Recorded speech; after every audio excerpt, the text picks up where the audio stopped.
Marie, and as always, super excited to roll into this next hour with you all.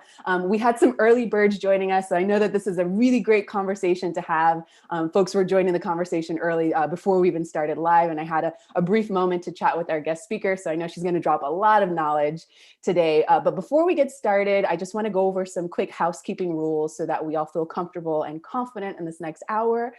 I know that we live in a world where everyone is multitasking. We were actually chatting about this offline with our guest speaker, but I invite you today to be present with us. Try to not multitask so that you can share your voice. Lots of crazy things going on in the world. You're deciding to spend the time with us for the hour, which means we want to hear from you. So participation is key. I see some folks are already turning their cameras on. I love that. Feel free to use the chat box to your leisure. If anyone has any sensitive information and you prefer to be held anonymous, you can find me in the chat box under Mariella Marie. You can write to me privately and I will flag your comment or your reflection to our guest speaker. Otherwise, use the chat box. Let us know where you're calling from. Let us know anything that's on your mind, any dreams or revelations that you've had in the past, month, or let's just call it 2 years. Let's just say we're kind of stuck in between times right now. So we want to hear from you. And then you can rewatch this recording on Power to Fly later, and you can take notes vigorously there. But I do ask for your presence and your attention so we can really get the fruits of this conversation. This conversation is being recorded. So if you do hop off mute, you will be featured in our live recording. And then the last thing I'll say is we'd love for you to follow us on socials so you can keep up with all the great chats we've got in store. And I'm just going to briefly take a moment to introduce myself for those of you who have not joined a chat where I have moderated. So my name is Mariella Marie, as I mentioned before. I live in Argentina, from California, and I love working on social impact production. So I invite you all to follow the project that I'm working on that is called the Positive Force Team. You can go to thepositiveforceteam.org, sign up for our newsletter, and you can put the name of this chat into the network goodies slot to get some network goodies and discounts if you're interested in that. So without further ado, I'm going to pass the mic to our guest speaker. Ashley, let us know a little bit about yourself, how you came to learn about Power to Fly, and what you're excited to share with us today.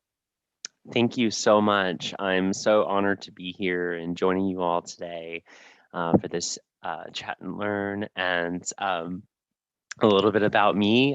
So I uncovered this process of using empowerment to create the kind of change that you're looking for when I overcame homelessness and I overcame discrimination and harassment and all of these things to find my way in the world. But also, yes, I did transition, so there's that too.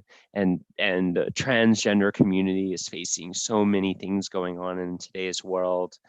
But the overarching concept of using empowerment to create the kind of change that you're looking for is multiversal, right? To any diversity, to any intersectionality, to any level of privilege. You can utilize this template, this 4-step process of empowerment that we're going to talk about today to really be the thing that leverages the change that you're looking for your diversity, for your inclusion, for your leadership. And I'm excited to talk about it and dive into this process and hear from you all in the chat. But yeah, I'm excited. And as you could see from the screen, right, obviously I use this process to start as a part-time teller and then grow to be the VP of diversity and inclusion in less than 5 years. So if I could do that, just imagine what you can do when you use this same process in your day-to-day interactions. I love that. I love that. And I see that you've got a stack of goodies behind you. Can you speak to us a little bit more about what you've got in store? Those are books, yes? Yes. So this is the actual book, Empowering Differences. It's not a weekend read, okay, unless you're not going to be sleeping. So it's an investment on purpose that you have to make, okay, and it requires lots of empowerment to be able to execute. And so yeah, this is the book, and we're going to talk a little bit about some of the other resources that go with it, like the workbook or the online course that can help you really craft this process of using empowerment. But I do have another really amazing resource here. That's my family, Whitney, Bryson, Blake, who are, as I refer to them sometimes, as Ashley's allies. Um, Not everybody has such strong allies in their corner. So that's why when you're navigating the rest of your workday after today's break, that you think about how you can be an actionable ally for someone else, and that is central to empowerment. So it'll be exciting to see how you incorporate that into your day actions. Beautiful. Thank you so much. And I invite you to share as much of your journey as you feel comfortable to do so. And thank you so much for already being so transparent with us, and for, setting us off with some encouragement as well, that we can do what, we are here to do, share our gifts and support each other, so that we can reach our highest potential. Ashley, can you go over some of the principal themes that you're going to dive into today?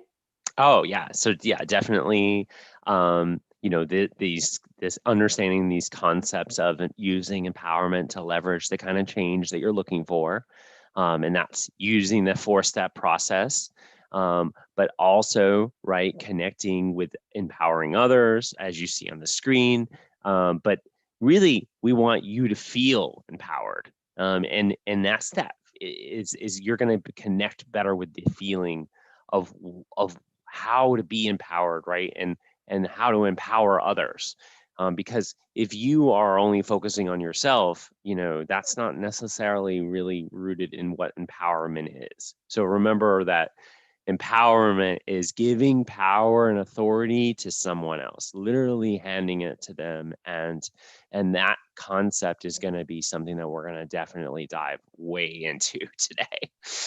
Beautiful. All right, so I'm going to stop sharing my screen so that we can get some FaceTime here. I'm going to pull up the questions that you all have submitted offline, but I just want to stress, we would love to hear from you all. So if you hear your question come up, even if it's not your question and you want to chime in, please use the chat box whenever you have something to share. And especially if you want to share any parts of your journey, we love, storytelling. I feel like we need more storytelling in the world. We need more people to come out, so that we can share, see how alike we are versus how different we are and how we can support each other. So we'll start with these questions that you all have submitted offline. And I just also want to give a quick shout out so we can see where we are calling from in the world. Our guest speaker is calling from Tampa, Florida. I'm calling from Argentina and Buenos Aires. We've got New Jersey representing. We've got Pennsylvania representing, Seattle, Washington, Atlanta, Buenos Aires, Argentina, Denver. Awesome. So if you're just joining us, let us know where you're calling from. You can write down in chat just so we can start to get the chat box warmed up a little bit. And New York City, awesome. California, great. So we are pretty spread out here. I just want to say thank you everyone for taking the time out of their schedules to join us. So let's start with this question here that kind of goes more into the definition of empowerment. And you're hitting on some key values and terms in your introduction, but feel free to dive in deeper. So this question that was submitted offline: what's your definition of empowerment, Ashley? Yeah, so that, like I was mentioning there, giving power and authority to someone else. But it's much deeper than that, right? You can't just give power and authority, right? There has to be some sort of metric with it, right? And so for me, my first dive into this concept of what empowerment really was when I was faced with that discrimination. I was faced with obstacles, and I was trying to find employment, and I couldn't get people out of their own way to get past my diversity. Like literally, they were just stuck in like this light coming at them, and it was like, oh my goodness, like what? And they had all these questions that they wanted to ask me, but I needed to focus on empowerment so that way I could navigate better through those conversations. And for me, that was empowering data, which was the big piece to empowerment, was sharing the financial impact of my diverse community. So you have to definitely really connect with the money part, right? You have to understand the power part of empowerment. If you are talking about empowerment and you're not coming with the data, you haven't done the research to know yourself or know others, which is the first two steps of my four-step process that we're going to talk more about. But if you haven't done that, then you really are not going to be able to get someone on your side, to get them to a yes, on whatever you're about to be asking them. And so that was coming with the financial impact of my diverse community. I had to share the economic buying power. I had to talk about how many people, how many trans people exist in society. I needed to be able to put a number behind it, because then that made it empowering. That's beautiful. And I love that I love that your first introduction was like, let's talk about the money, because money is power and that's real. I love speaking about and actually putting it on the table for us to talk about responsibility. How can we be responsible consumers and responsible producers? And of course, equity is in that. If you don't have an equity lens, you are unaware of the buying power that you're talking about, essentially. So, if you when last year I did a series of chats on demystifying the Black narrative after all of the police killings, to let people know there's no button to end racism. It's work. It takes work, and it takes a process. And so, coming together and speaking about this, does a lot for us. But then people started saying, well, how can I support Black owned businesses? And so that is like opening up this door, like you said, okay, think about the financial impact of empowerment. And if you really want to back someone up, also practicing what you preach, you can put your money there, or you can decide to not buy or buy, and to know who your demographic is. So thank you, Ashley, for kind of like going in there super transparently and talking about the money from the jump. Yeah, well, and you should, like, I call it like economic, right? You're practicing equality through economics every time you make a purchase. Every time you open up your purse and you pull out a card, well, first you pull out the card and you have to look at the card. Okay, does that organization support my value system? Does that organization practice what's being told? Hey, this is empowerment happening there. And then there's a logo on the card, right? The issuer of the card, right? And the image on the card, does that also match, right? And then where you're going to use that card, does that organization empower others?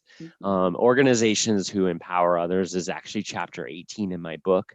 And it's a perfect point. And my book actually is one of those things that you can pick up and you can leverage depending on the situation. You don't actually have to read it cover to cover. You can go to the point where you need the most empowerment in that day. And that's when you can go and access that and say, I need to know a little bit more about these organizations who are making these decisions. And are they deeply rooted in racism? Or are they deeply rooted in sexism? Or are they deeply rooted in transphobia? And how do I navigate? Because maybe, right, you might work in an organization that might be built all around social constructs of racism. And you know that they might be doing things to try to become better, right? Or maybe they're linked to redlining, or maybe they're linked to all these other things, right? But how can you still have to, at the end of the day, collect a paycheck. You still, at the end of the day, have to be able to make the ends meet. We understand that, right? But you can make impacts each and every moment. And it's utilizing these concepts of empowerment that are built into this process that can help you in the process. It's not going to happen immediately. And if you think it is, then you're in this game in the wrong lane. Yes, I love that. So you're making me so excited to open that book, crack that book open, because I love that you're talking about that.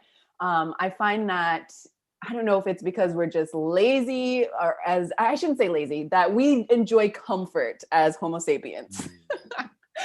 So we don't want to question. We don't want to like have to change the way we do things because we're in a habit. Well, we want to question. We want to question, right? But we don't necessarily want to put in the work to make the kind of systemic change. We can make changes really quickly sometimes, but making a full systematic change that will require so many more layers of impact, that's not something that we immediately want to have happen. And why not? So this is just out of my curiosity. Do you think it's because we don't realize our value? And I'm speaking of a collective we as consumers. But we who don't build our own houses, we pay for that service. We who, we don't have our own gardens to have our own food, we pay for that service. Why aren't we demanding this sort of empowerment so that we can have this systematic change instead of, kicking it back and waiting on someone else to do the work. Do you have any Yeah. insight on that? I do. Well, and I think that this starts at the beginning, right? When we look back to like human existence, right? Like literally look back to human existence on this planet, right? Like it's all deeply rooted in us wanting to know more. Like that's not gonna ever change, right? We want to uncover more. It's this human curiosity that we want to be able to uncover more. We want to be able to do more, right? We want to prove the world is not flat. We want to find out every single existence. We want to explore and nomad each place on the planet and places not on the planet, right? And that's that curiosity or that quest for knowledge that we were just talking about. But it also then is linked to this whole process of, can we do it alone? And no, we have to work together. Like literally, we realize that we have to work together to survive initially, right? When in the ice to survive the ice age, right? We had to work together but right now to survive everything that we're going through, we put ourselves into, we have to work together. And I think that that's this concept of, okay, what can make us work together? Well, if we understand that there are 7 billion different people on this planet and that no two people are alike, so that means technically, really, when we look at the word, and this is why my book is not empowering diversity, it's empowering differences for that reason, because we are all different. And that means that this book actually applies to everybody. And the sooner that we get out of our own way and realize that this concept of empowerment can apply to everybody and the concept of differences applies to everybody, now we can gain and cultivate more allies to be on this working together mission. And I think that that's where we create this real change. Yes, working together. I love this that you are on board with the collective we. I also love the language that you're using in that we got here. It's not they put us here. We, drawing the lines is like we have collectively arrived here because a lot of things happened and we're in this situation. Every day we can say that. I find that actually puts a more of a team effort into works, like, and it takes the pressure off of you. You can't fix it. They can't fix it. We not any one person can fix yes, it. exactly. Right. Exactly. Yes. We have Okay, to do.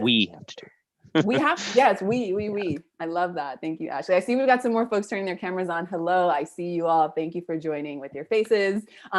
If anyone wants to chime in, because I know we're diving deep here from the jump, feel free to hop off mute whenever you want, or you can write in the chat box, let me know that you want to come off mute here. Okay, so let's switch gears. Let's move on to this next question here. So Ashley, could you share your top tips for feeling empowered? How do we bring ourselves up when we don't have a supportive background? Yeah, this is a tough one, right? Because we're always going to face that hurdle or that obstacle or that barrier. And I think the biggest tip for feeling empowered is to prepare yourself for what is going to come.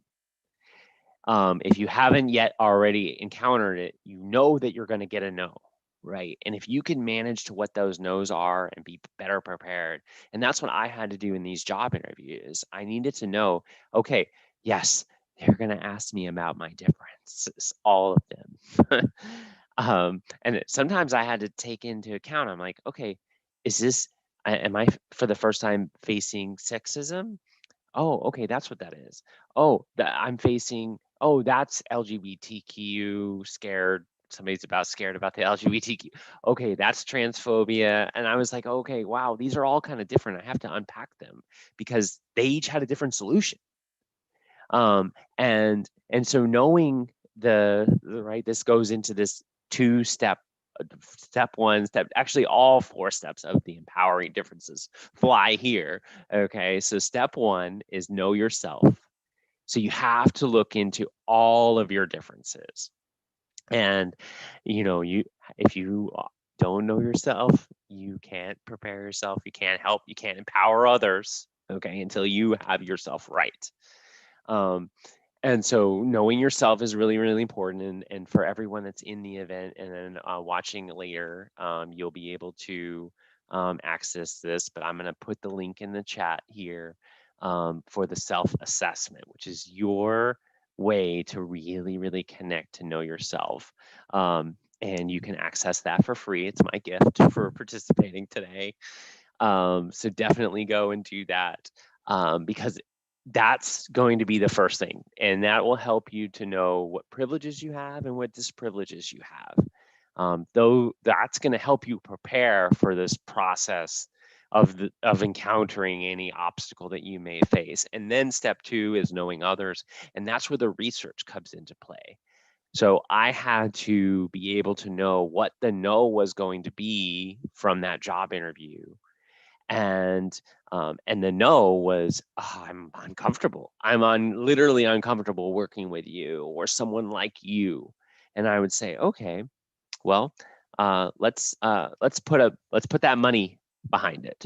And so that would be where I would insert the financial impact of my community. And so, right, I would quote the NGLCC economic study for the LGBT business community. And I would say that there's an estimated $1.7 trillion impact of the LGBT entrepreneurs in America. That's the 10th largest economy just in the world on its own.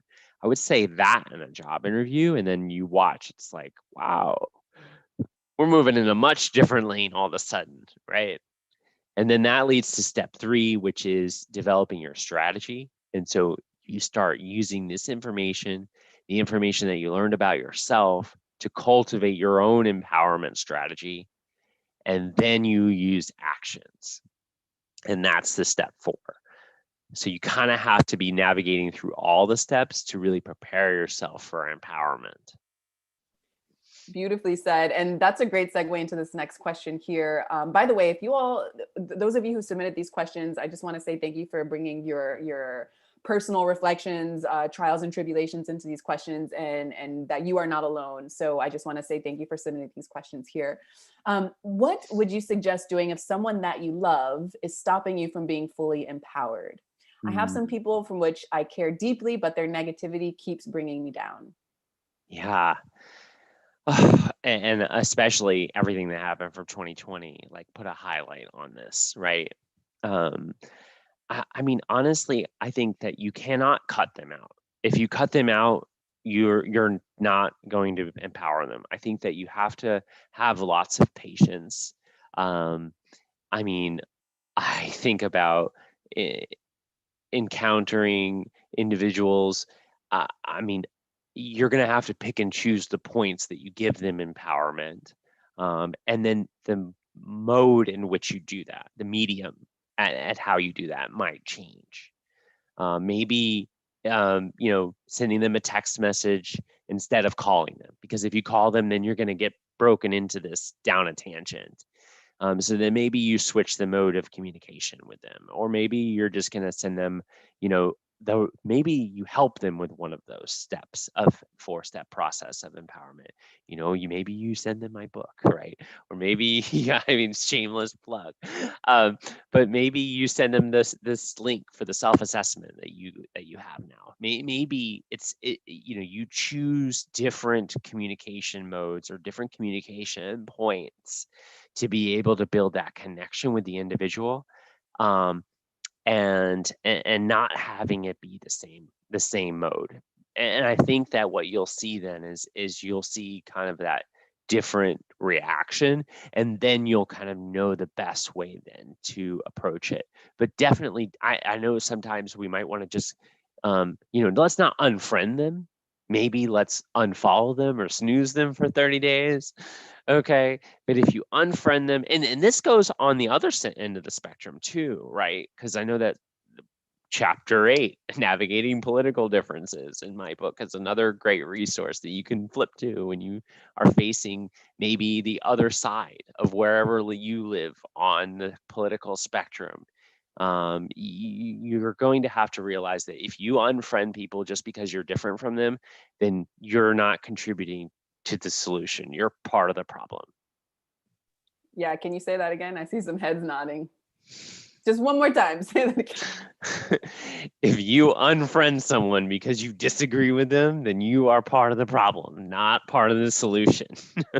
And I'm like, when did we stop debating? Like, Right. how Like, can why can't we philosophize? I love philosophizing. You know, you come with compassion, respect, and to, like, you know, work through the woods, not to just say, well, I'm not gonna deal with that mess. Someone else is gonna deal with it, and I'm just gonna put my blinders on. That's totally right. You're not a part of the solution. But then, you know, it can be hard how, sometimes too. oh, totally, totally. No I would one like, said that that's just easy. oh yeah, Empowerment no. is not easy. If it was, then everybody would be writing that book. Okay. Yes. Let's make sure that we know that too. Absolutely. Can you, you talked a little bit about, I mean, you're speaking of unfriending and unfollowing. How do you see technology as we know it today, either aiding in empowerment or crushing empowerment? And maybe how can we navigate those waters to make sure we're setting our boundaries? And I'll give an example. I say this as often as I can. Don't bring your telephones to the toilet. That is your personal time. That's like one of my examples. Like, you need to be worrying about what your email says, what such and such is saying, what, you know, that your person, you go enjoy your natural body happening the way that needs to happen on the toilet. Do not bring your phone. And I say that, but I still, like, I have to remind myself, like, keep it out. Like, don't just go around. And especially now that we're in the house most of the time, it's become a pet. So that's just a funny example, but a real example as well. Do you have any tips on, you know, setting our boundaries when it comes to technology, so that we can continue to empower ourselves and others? Yeah, this is tricky. I mean, so on so many levels, number one, technology is the reason that we have inclusion. Like like all of the inclusive wins around accessibility are linked to technology. You know, the sheer fact that you can text individuals is from accessibility. Like disability and differently abled people are the reason that you have so many technological advances in society. So you have to literally think inclusion for that. Okay. Um, and so that's number one. But then number two, right, around your actually answering your question instead of my public service announcement, that's my empowerment reminder of why you have this privilege. You have the privilege of these resources because of people who are differently abled. It's important to remember that. Um, but just remember that everything is good in moderation. I mean, I think that that's honestly the best way that I can answer that question. Um, you have to set times. I mean, I work a full-time job and then I have a business that I own and run and navigate. And then I have two kids and all of these things, and you have to prioritize quality of work-life balance. All of those things are really, really important. And sometimes you have to take this technology pause. I know that quickly we always want to multitask and we want to be able to capitalize on it because it's trackable, it's measurable, right? You know, you had X amount of followers yesterday, and today you have X amount of followers. I look at the number, right? I'm like, okay, I went from 32,863 to now 32,950, right? And I'm like, okay, that's the number, um, and so be it. But don't get caught up into it because it will overwhelm you. And then also another key takeaway around this that I uncovered is use the technology that's out there at your advantage so that way you maximize your time in this space. So some people come to me all the time. They're like, Ashley, like, how do you post on social media and all this? And there's an app for that. Okay. There's an app to post your comments. There's an app to keep track of that. There's an app to schedule everything in advance. So I work one day, I dedicate one day for social media for the entire month. And it's a plan, and I build the plan, and I put all the links and craft it all 140 posts for the whole month, and it's done. And I'm in that mode, and then I'm not in that mode for an entire month, and I don't have to worry about it at all. Yes, I love that strategy. And that's so important. And you don't need to be on anyone's marketing team to do that, because Instagram has arrived to be what it is today. You can love it or hate it, but as long as, I mean, I love this, you know, setting your boundaries, taking one day to knock out as much as you can. really utilizing the tools, because I often reflect and I go, okay, if I think of the greats of the past, the folks that I admire, my idols, let's say, Shakespeare or James Baldwin or Josephine Baker, Ella Fitzgerald, they didn't have the technology that we have today. And I go, what would they do? What would they do with this technology that we have today to continue to trailblaze the way that they were in the times that they were, but today with the modern technology that we have? So I love that you're encouraging us to reflect on the privilege that we have with this technology, and the responsibility that it takes as well to not get over consumed, so that we can keep our strength and keep our empowerment, so that we can then empower others. Which brings me to this next question here. How can we use our power and authority to lift those around us? Mm. Yeah. I mean, I think number one, get engaged with the community that you know the least about. Um, you know, if you work for a corporation, right, that has an employee resource group or affinity group, join the one that you know the least about.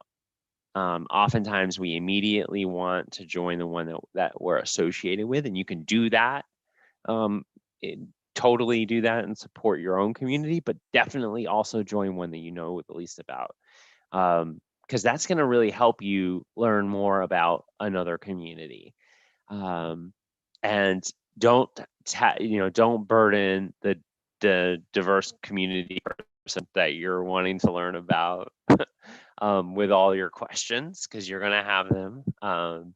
Do your work, do your research, right? Know others. That's why step 2 is so important.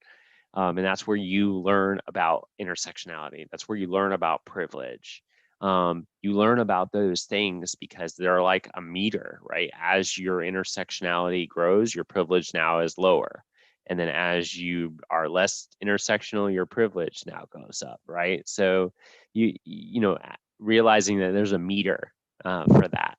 And so typically the more intersectionally diverse someone, and understanding those concepts of intersectionality versus privilege and how they're on a meter is something that can actually really help others to feel more empowered by you amplifying their voice. If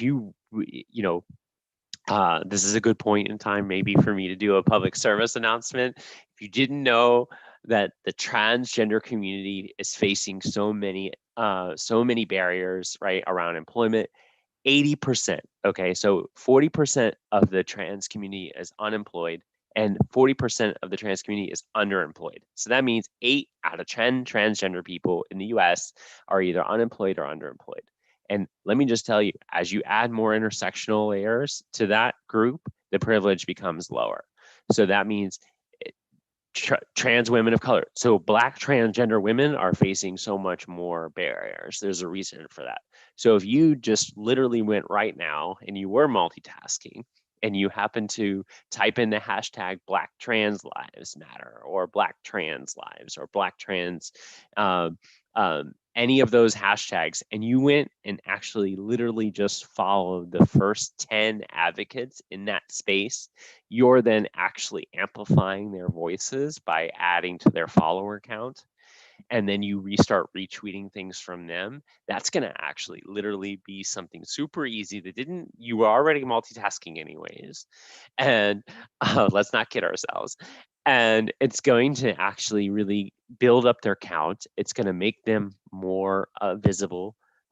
You're amplifying them. Obviously, make sure you agree with their, a little bit with some of their, that they're not doing anything that's like really, really bad, right? But you know what I mean? To take the time to invest in someone else, basically, is the key point I'm looking to, which ties to one of my 10 empowering actions. You have to really invest in others. And sometimes that's going to be something as simple as literally just clicking a follow or retweeting and amplifying someone else.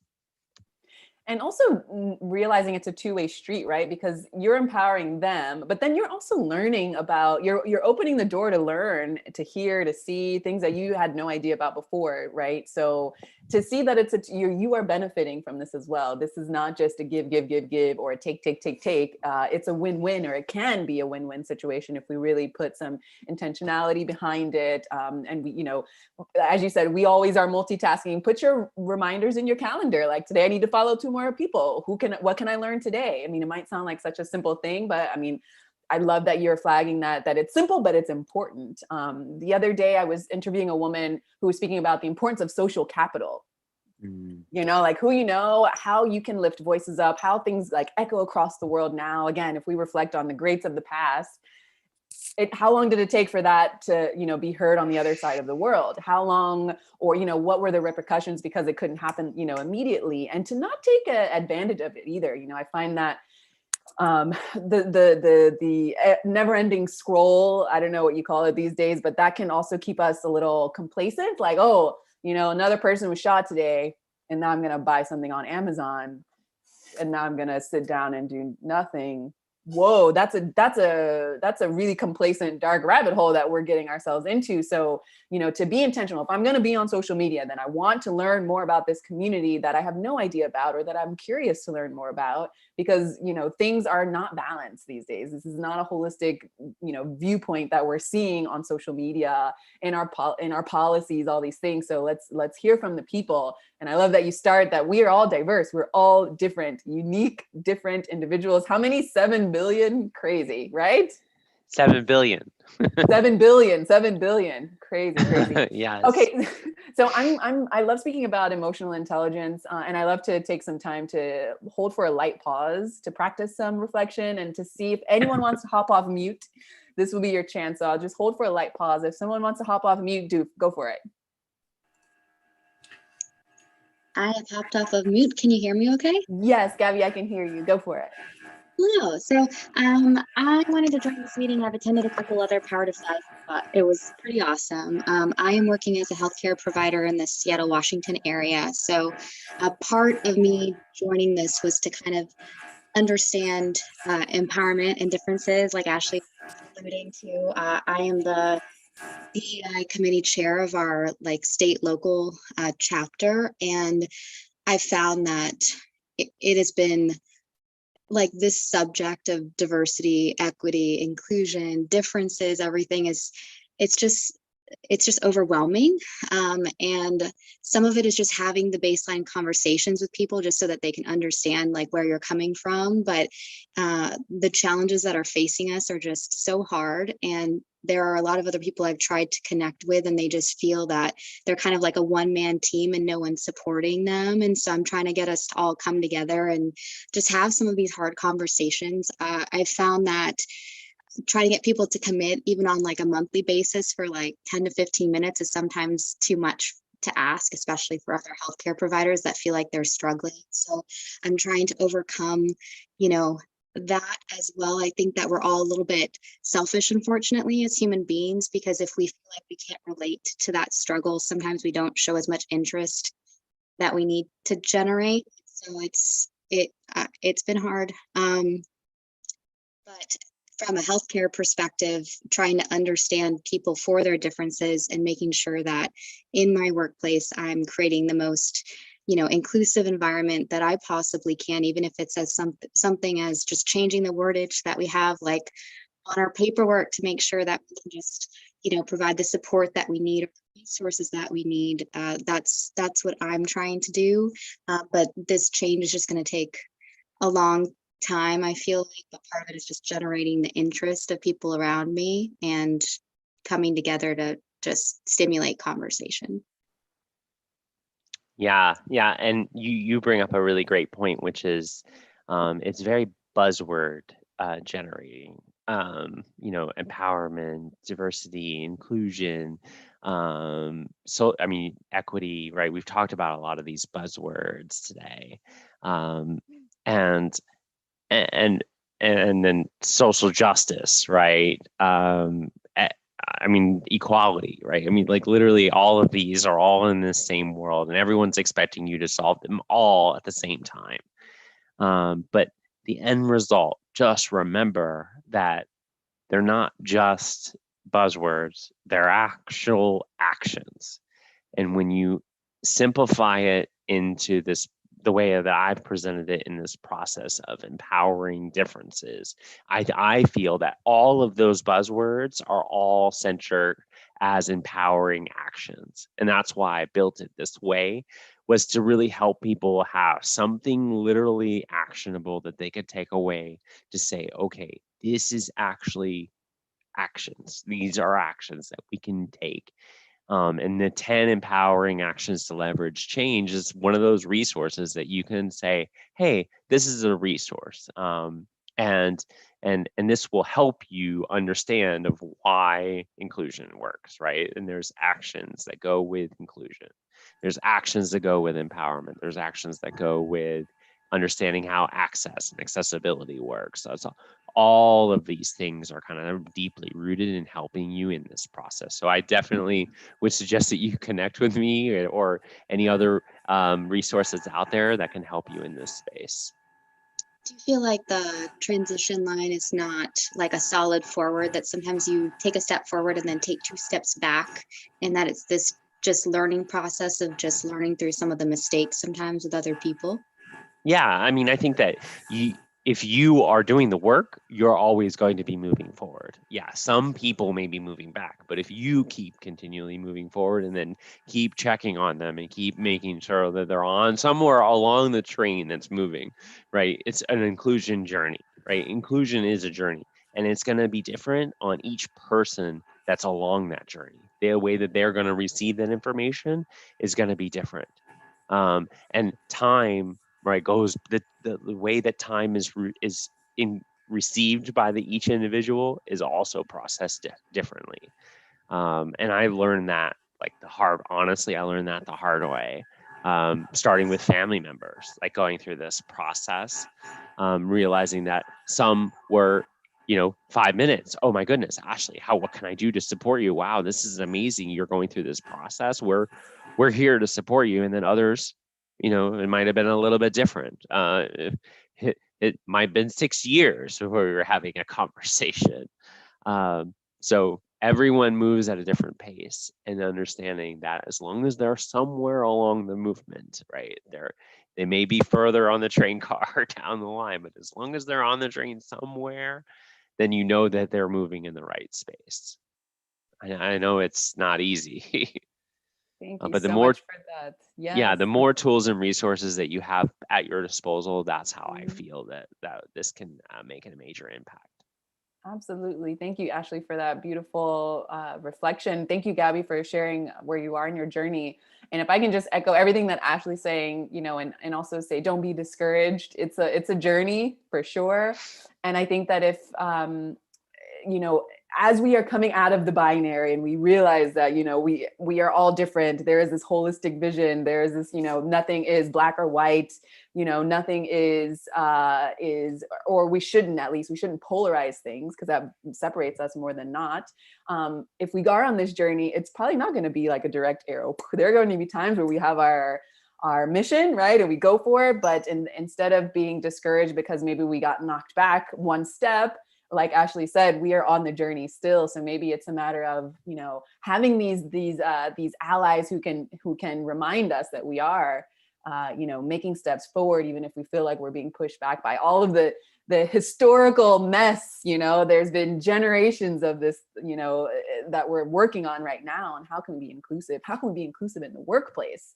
I can't imagine that my grandparents, my parents, couldn't bring this conversation up. So the fact that we are called to speak about this and listen to it now, I think it's a great time to be alive, actually. Jen, I know that you had something you wanted to say as well. Oh, I was just, as it turns out, echoing everything that you were saying. I wanted to encourage Gabby. I feel like for me, like those incremental changes, like I work on a software product, and I feel like it is a win for somebody to actually pay attention. If I say, hey, we should reword this way, or can we look at this option to be inclusive? And fortunately, the healthcare workers and clients that we're working with, sometimes they bring those changes. So then our internal team starts to listen if they couldn't be proactive. But I just wanted to say, Gabby, I think, at least in my opinion, is I feel like each one of us or to everybody, if we're sharing and making it part of the conversation, then that's one of those incremental wins, kind of like Ashley said, get them on the train or at least to the station. Absolutely. Thank you both for jumping off of mute there. Does anyone else want to chime in? We've got a little over 10 minutes, so please chime in if you feel called to do so now. I'll hold for a light pause if someone wants to hop off of mute. So something I wanted to bring up from my own team's examples. Absolutely. As we've gone through, and especially since you talked about emotional intelligence and things along that line, is I found a lot of the skills from my own experience of transitioning and coming out and kind of working through that challenge, both at work and personally. A lot of the skills you use in professionally for organizational change are the same skills I use to help with my own change personally. And it was using that as an example. I wrote up a paper at one point in time, but I haven't done anything with it yet. It really goes to show that, you know, when you've got people that have dealt with adversity and have had to deal with large life changes, they bring a set of skills to an organization that nobody else can have. And if the leadership can, you know, give them the support they need and, you know, empower them to share that experience, the organization can benefit from that immensely by listening to the challenges they've had and the tools they use to help them be successful. Yeah, that is like literally why I wrote this book the way that I wrote it. It's so funny that you say that. I kind of had written this book, Empowering Differences, back in 2015, and it was really just my story around how I survived transition, and I got employed, and I grew my career, but just from the standpoint of the things that I did to survive transition. And then I was thinking, okay, well, who's my audience going to be? And I had followed my 4-step process of empowerment to put that on the lens of writing my book. And that's when I said, wait a minute, I'm writing this book and I'm going to be promoting it in essence as a trans memoir. And I'm going to not be empowering so many other trans people who have written a memoir about their story. And I'm going to be taking away from an opportunity for them to sell their book if I go and write my book in this manner. So then I basically scrapped the whole thing and rebuilt it as this concept of empowering your differences. And I dive into the 10 most common differences. Because what I learned and what you've learned, right, around surviving this world, is that change management is deeply rooted. Like, so if you're out there and you're listening and you have open job requisition, like I mentioned earlier, 80% of the trans community underemployed or underemployed, and you're thinking, wow, who could I bring in as a good catalyst for change? You should actually be actively recruiting someone from the trans community. And if you have never attended a trans specific recruitment event, Trans Can Work is a great resource that you could go to, and you can connect with them. I highly recommend that you do that. But you could also go to your LGBT center and say, hey, can we host a transgender career fair? And I guarantee you they will say yes. Okay. And if you get a no, just tell me which center it is and I'll reach out to them for you, and we'll empower people in your community, okay, to get the word out. Because we could literally, if you have one corporation or one entity that wants to do a career fair, there will be 10 others that will be there the next day if they know what's happening. And we will help this community. I mean, trans women of color are facing 277% more violence this year than last year, and nobody's talking about it. Okay, so there's a reason for this, and we have to do more to empower them. When I was growing up in this process of looking for a job in 2008 and 2009 and thinking, oh my goodness, I have 2 career arcs. I can either be a sex worker or a drag queen. Those were literally the 2 options that I had as career fields. And I had my own stereotypes about my own diverse community, which is why I had to know myself first, and get out of that mode and say, wait a minute, I want more from my career. I want to be able to have a normalized job where I don't have to work in any one of those 2 career fields. fields. Not that there's anything wrong with working in either one of those two career fields, but I wanted to be able to have what society views as a normalized career field so that way I could then empower more people. And that's how Empowering Differences works. And anyone can utilize these practices and principles to really help grow and cultivate and empower others. Yes, I'm throwing digital confetti. This is beautiful. I love that folks are hopping off mute. I want to see if someone else wants to hop off mute. We've got about 8 minutes left, so we can take one more voiced reflection or question. If anyone wants to, this is your time to shine. All right. Well, thank you to the folks who did do that. So we've got about 8 minutes left. Is there anything else you want to touch on, Ashley? And then, I would love to hear some food for thought for you, just to keep us, thinking, reflecting, digesting after we end this chat. And then if we have more time, I'll throw in another question. But I just want to see, is there anything else that we didn't? I know. So feel free. Let's turn on the fireside chat and have a coffee and crack open that book there. Yeah, well, I did want to just quickly touch on the other resources, and I know without getting too salesy, but I did say I would tease this workbook. And I talked a lot about step 1 and step 2, which, to Kaylee's point, is like a trans superpower is our ability to kind of know ourselves and then use that to know others. And in this change management journey, that's why I built this as a process, to be able to help all diversities. We talked a lot about step 1 and step 2, I feel like. So step 3 and 4 are really baked into this workbook. So the workbook is available on Amazon or right on my website. You can grab it. And it does have the self-assessment in the workbook, which I gave you in that link where you can download the self-assessment for free from my website. But in here, after you get past the self-assessment, what's really cool in this workbook is there are the 10 empowering actions to leverage change. In each of those 10 empowering actions has a lesson that you work on. So like your example is your lesson on empower.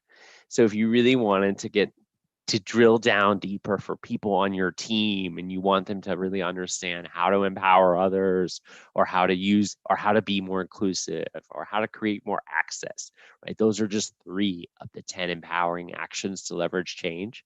This workbook is your secret recipe. And then if you want to take it a step further with more empowerment, you can actually connect with me on my website and you can enroll in the 10 empowering actions to leverage change online course. And that online course is your way to build the connectivity with others. And it comes with 11 videos where I talk you through each of those actions and guide you through the workbook, and talk about how those actions are key in creating that change that you're going to be looking for. And then there's also a downloadable lesson plan and a downloadable outline, so you can actually submit your course credit for certification. If you have any certification, you can add that for a professional development certification. So we spend a boatload of money on professional development classes and recertifications.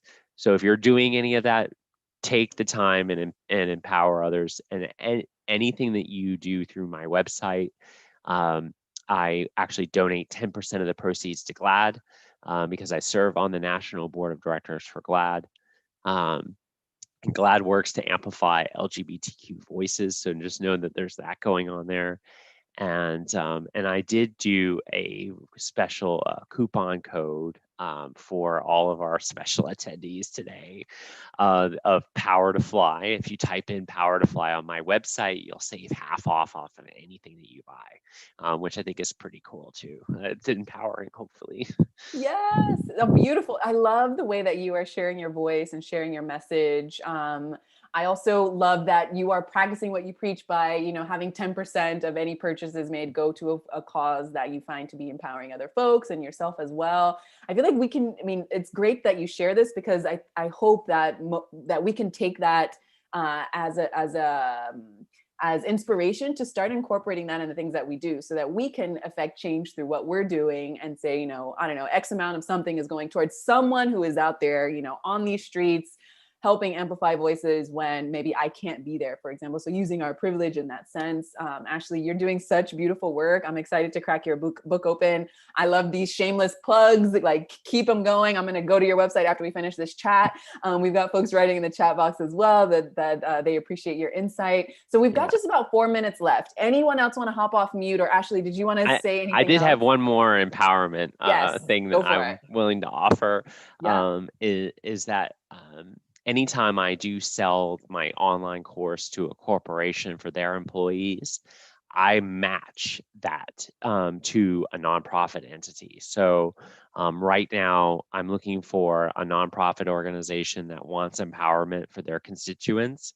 And I have actually a 150 person group that is, I'm looking to match that for somebody. So if you all belong to a nonprofit organization that's looking for empowerment, I have that as a donation that is looking to grow empowerment in the community, which is kind of exciting because that's how we pay it forward, right? It's like the drive-through pay chain, right? Where you pay for the person in front and then the person behind you gets it until you just keep it going. Yeah, absolutely. It's encouraging. It's also nice to see a different way of doing things, and coming out of the binary of how to do things, how to understand how we can be more inclusive in our money making decisions and our business making decisions. We don't have to do the things that our grandparents did because times are different. And if I want to be, figuring out how to amplify voices, I can do that in so many different ways. So Ashley, thank you for being so encouraging. Is there any food for thought that you'd like to leave us with now? We've got about 2 minutes left. So leave us with something to reflect on. We're definitely going to visit your website so that we can learn more about you. But what can we do to stay encouraged?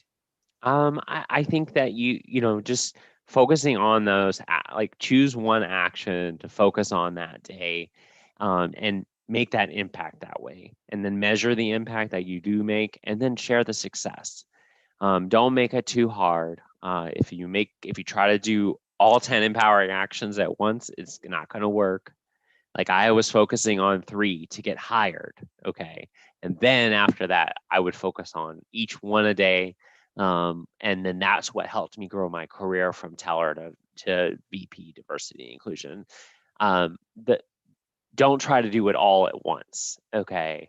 So I know that we're getting all these buzzwords thrown at us.